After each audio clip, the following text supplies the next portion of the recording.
Back in 2001, there was a team of staff from Create International and students from the School of Frontier Media who were sent by YWAM Perth to do a project for the Madurese. The Madurese are an unreached people group in Indonesia. There's about 7 million of them. They're staunchly Muslim. And actually, YWAM Perth has had a lot of involvement with the Madurese over the years. They're in a group that we've adopted. We've had lots of short-term teams go there, and we've even had long-term presence. But even so, they've remained quite unreached. The project we were doing was to create a film that would share the gospel with the Madurese in their language and culture that could be used as an evangelistic tool. And it was quite a challenging project. It was hard going, it was hot, it was arduous. We had an amazing cast of people, but they were quite inexperienced, and so they actually were not used to being able to read their own language. They had to have each line translated from the Indonesian language to the Madurese language before they would say it. And then we would do that take, then we would go on to the next line, and our advisor and translator would help them, and then we would do that one. And it just took hours and hours of time, scenes stretched from one day to the next to the next. But in the end, we did finish it, but it literally took down to the last bit of light that we had on the last day to get the last shot before we had to leave and go on to our next location. You know, really when we do these films, we just don't know what the fruit of it's going to be. Of course, we always have hope because we feel like God has led us, and we're trusting that God will use the projects to share the gospel and to help people walk into relationship with their Creator, but we just don't know.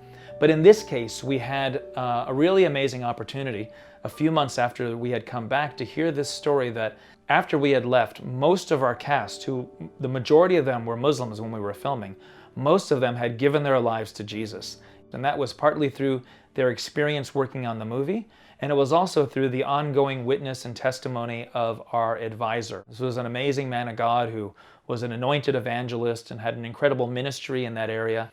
And through him and through their work in the movie, these guys had actually become believers. And then just at the end of 2017, Calvin and Carol Conkey, who were the leaders of Create International, and Carol was the leader of that outreach team, they had a chance to meet that translator advisor guy again at a conference that they were attending. And of course, they were very excited to see him. And as they began to talk, he was pointing to these actors who were in this film, and he was saying, you know what? These guys are really just the grandparents of the movement.